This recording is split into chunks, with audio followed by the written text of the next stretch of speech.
Hello, ladies and gentlemen.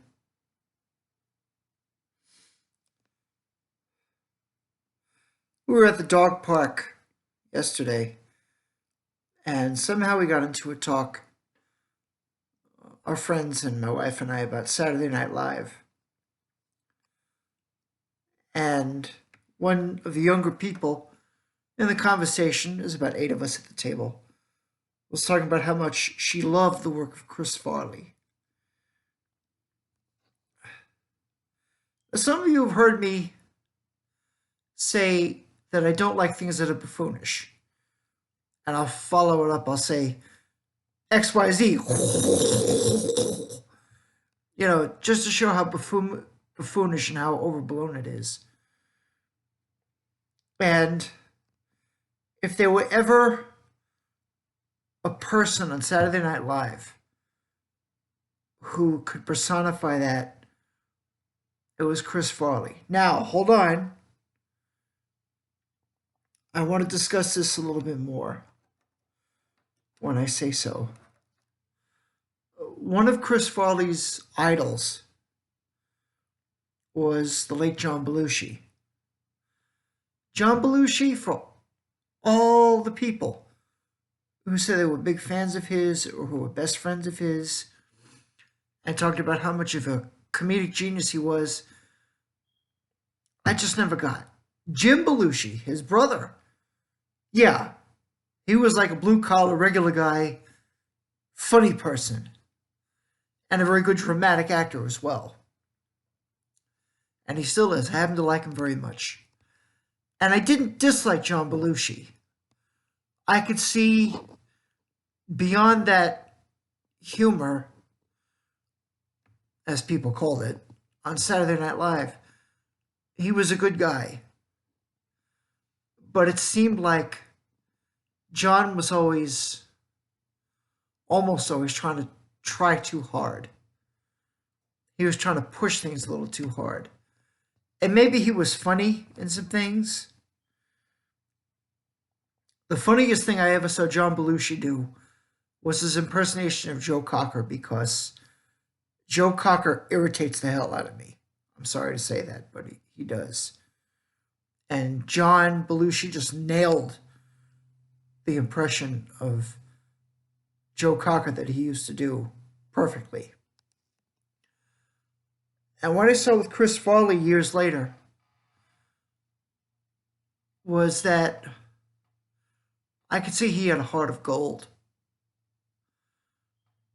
But he was trying too hard in life to be funny.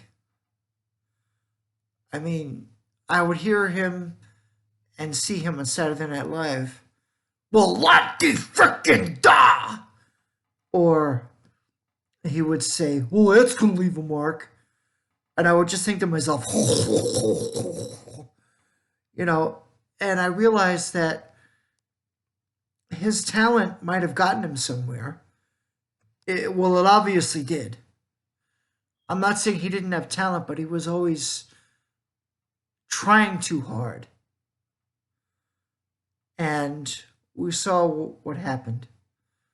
With John Belushi, I have a feeling this is what happened. And with Chris Farley, I think it's also what happened, that they were selling out who they were to an extent. They might not have been happy with who they were. And they try to be something that other people would accept.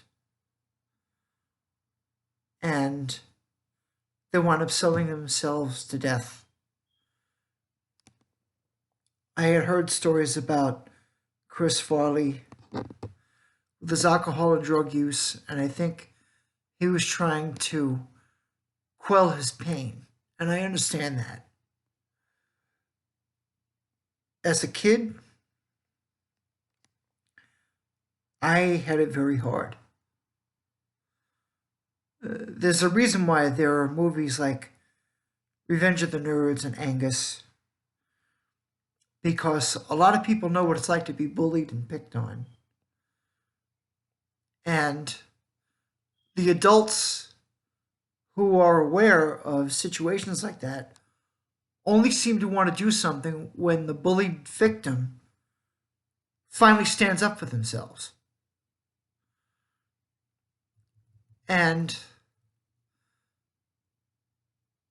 I think with maybe John Belushi, but certainly more with Chris Farley after hearing his life story, it might have been the case with the both of them.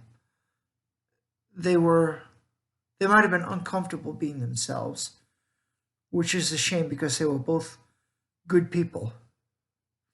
I could see myself especially in Chris Farley. And there were things I tried to do, and I wasn't good at them. And I used to think that, well, maybe I'm a bad person. I can't do that. It comes so easily to the other person, this guy or that girl or whoever it is. And I realized that it just was not me. I could give myself credit that I tried it, or maybe I was even good at it for a while, but it just wasn't me. And I think that's something all of us can learn from, is that you can go out and try things. If you're not good at them or you don't like doing them and it's not necessary to do them, then you don't have to worry about feeling bad for yourself. I found from an early age that I had this thing for vehicles, and I became a pro driver eventually. And I tried other things along the way, even playing the drums. Like I said, how I used to. I just didn't need it anymore. But it played a role in developing who I was, and it served its purpose. And without the rhythm, timing, and coordination I developed as a drummer, I would not be the driver that I am today. But don't let it get you down if you're not good at something, or if you're good at something and you don't like it. That's okay. But don't sell out and try to be something that everybody else wants you to be. You be yourself. Being yourself is the greatest gift you can give yourself, and the greatest gift you can give the world. And for the adults out there who say, oh, it's just a phase, oh, don't worry about it, oh, just ignore it and they won't do it anymore, oh, they're jealous of you, start getting real and start getting involved.